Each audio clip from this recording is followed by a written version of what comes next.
तो सबसे पहले पटना में जो 65वां प्रदेश अधिवेशन पूर्ण हुआ है, इसके लिए खास करके सभी पटना के नागरिकों का, मीडिया पत्रकार बंधुओं का और पूरे समाज का हृदय से आभार प्रकट करने के लिए आपके सामने आए हैं कि जिस प्रकार से पटना के लोगों ने, पटना के प्रत्येक जनमानस ने विद्यार्थी परिषद की इस प्रदेश अधिवेशन को सफल बनाने के लिए हमें सहायता दिया, सहयोग दिया और स्नेह दिया, उसके लिए विद्यार्थी परिषद पूरे समाज के सामने नतमस्तक होकर के आभार प्रकट करना चाहती है।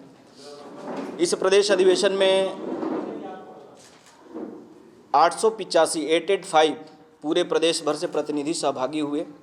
पटना के 100 से ज़्यादा कार्यकर्ता व्यवस्था के अंदर में लगे रहे और कई अतिथि प्रतिनिधियों को लेकर के ये प्रांत का अधिवेशन हमारा पटना के अंदर में संपन्न हुआ है। इस प्रदेश अधिवेशन के अंदर में ऐतिहासिक रूप से प्रांत का 2 अब भाग होगा, एबीवीपी बिहार, उत्तर बिहार और दक्षिण बिहार। उत्तर बिहार की जो केंद्र है वो मुजफ्फरपुर, दक्षिण बिहार का केंद्र पटना होगा। कुल मिलाकर के 2 संगठनात्मक प्रदेश के रूप में बिहार विद्यार्थी परिषद अब इस अधिवेशन के बाद से हम सब लोगों के सामने आएगा। 2 प्रदेश मंत्री का इस प्रदेश अधिवेशन में निर्वाचन हुआ। हमारे बगल में बैठे हुए हैं दक्षिण बिहार के प्रांत के जो मंत्री हैं, श्री नीतीश पटेल जी हमारे छात्र नेता रहे, पटना यूनिवर्सिटी के निर्वाचित पदाधिकारी रहे। उत्तर बिहार के प्रदेश मंत्री के रूप में अभिषेक जी यादव मधेपुरा से वो रहेंगे और दक्षिण बिहार के प्रदेश अध्यक्ष के नाते प्रोफेसर उमेश कुमार जी रहेंगे, जो जहानाबाद के मूल रूप से रहने वाले हैं। और दक्षिण बिहार के प्रदेश अध्यक्ष, उत्तर बिहार के प्रदेश अध्यक्ष डॉक्टर अंजनी श्रीवास्तव, जो मोतिहारी केंद्रीय विश्वविद्यालय हिंदी के प्राध्यापक हैं, वो हमारे प्रदेश अध्यक्ष के रूप में निर्वाचित हुए हैं। 2 कार्यकारिणी इस प्रदेश अधिवेशन के अंदर में पूर्ण हुई है। आप सबको मालूम है और आप लोगों का बहुत स्नेह भी मिला इस अधिवेशन को कि अधिवेशन का विधिवत उद्घाटन महामहिम राज्यपाल के हाथों से हुआ और विद्यार्थी परिषद के राष्ट्रीय संगठन मंत्री आशीष जी चौहान का विशेष उपस्थिति इस प्रदेश अधिवेशन के अंदर में रहा है। कुल मिलाकर के यह अधिवेशन कई मायने में महत्वपूर्ण है और विविध आयामों को लेकर के है। इस अधिवेशन की पृष्ठभूमि में हम सब देखें तो आने वाला समय में विद्यार्थी परिषद की दिशा क्या होगी दोनों प्रांत की, उस पर हमने गहनता से चर्चा करते हुए 2 प्रस्ताव पारित किया है और उस प्रस्ताव में कुछ महत्वपूर्ण बिंदुओं पर आपके सामने हम साझा करने के लिए यहाँ पे उपस्थित हैं।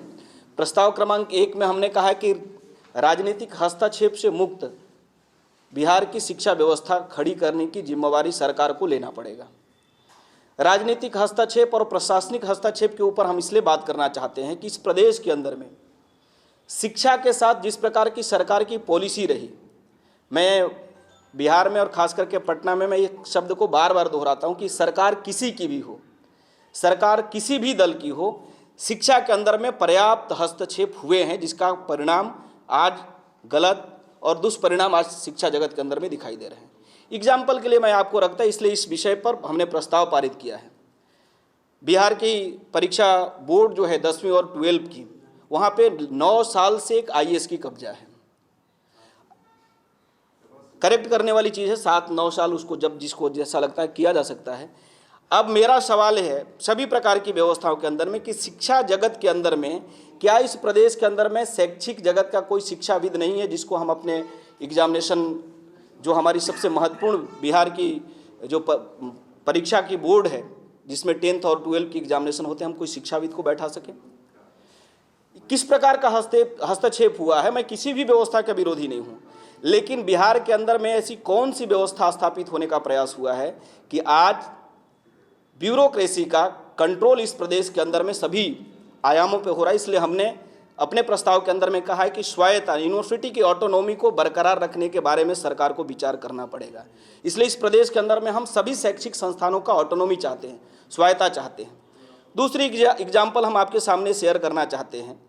सरकार ने संशोधन किया और पहली हम नियुक्ति की प्रक्रिया देखें तो कितनी सरकारों ने किस प्रकार से इस प्रदेश की शिक्षा को किस दिशा में ले जाने का प्रयास किया है।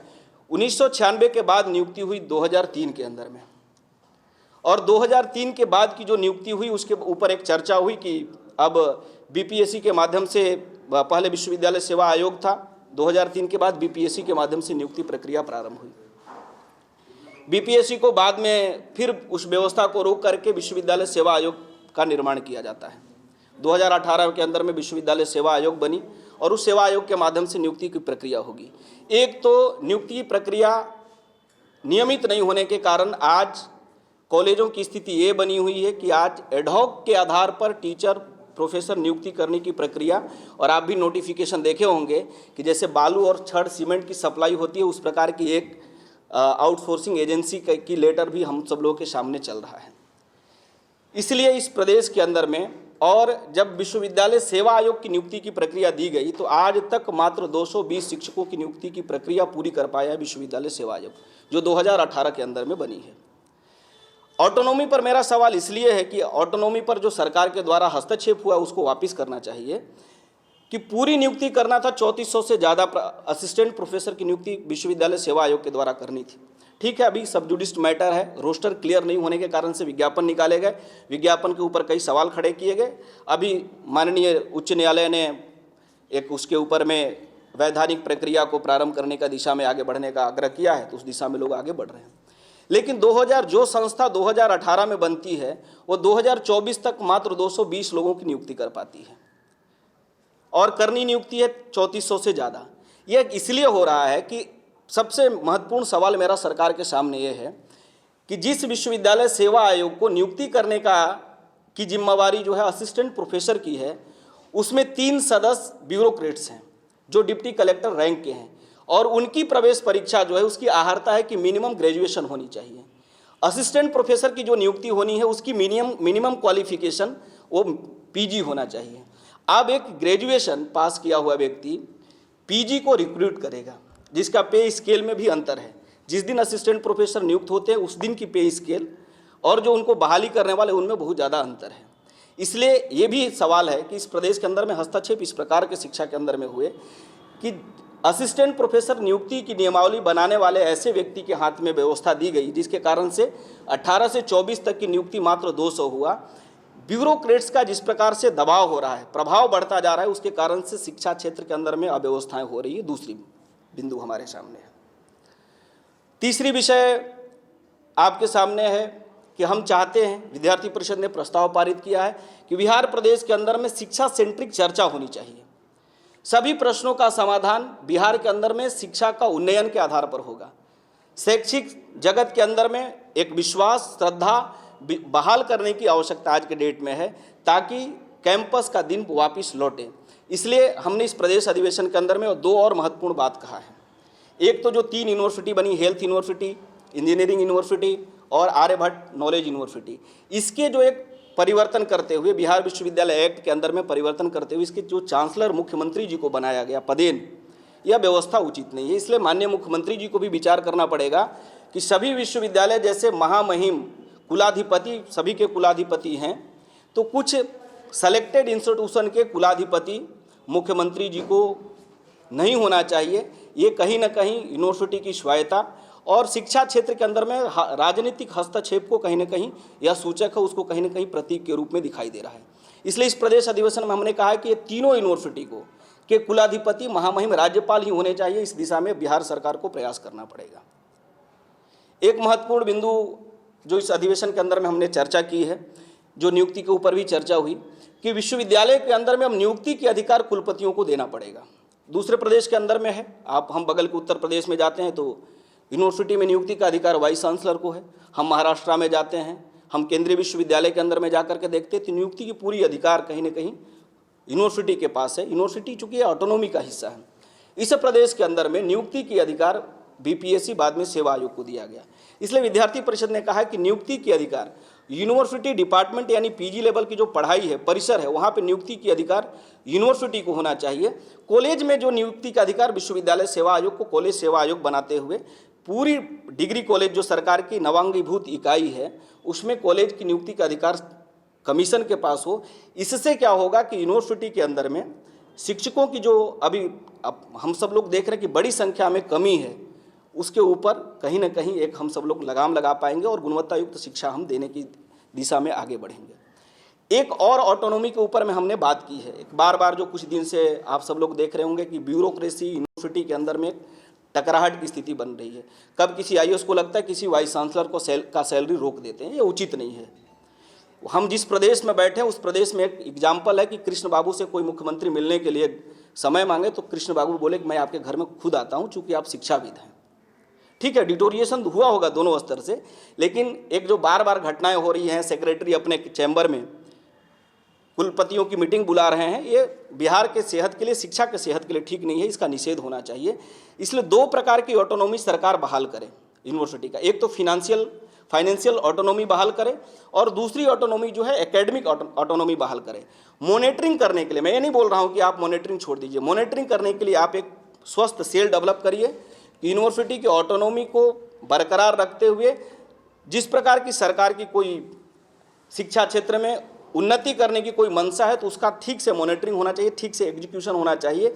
लेकिन दोनों प्रकार की autonomy, financial autonomy, academic autonomy, यह यूनिवर्सिटी के पास होना चाहिए, नियुक्ति का अधिकार यूनिवर्सिटी के पास होना चाहिए। इस प्रकार के हमने इस प्रस्ताव के अंदर में प्रदेश अधिवेशन में पारित किया है।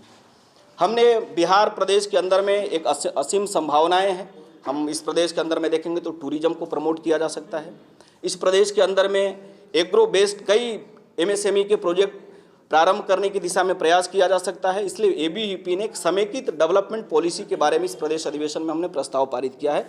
अभी वो प्रस्ताव आपके सामने हम सब लोग रखेंगे भी कि इस प्रदेश के अंदर में आगामी 25 साल की सभी प्रकार के विकास को लेकर के हम यहाँ जो एक लेबर सप्लायर स्टेट के रूप में हमारी जो एक आइडेंटिटी बनाने का प्रयास हुआ है, ये हमारी आइडेंटिटी नहीं है।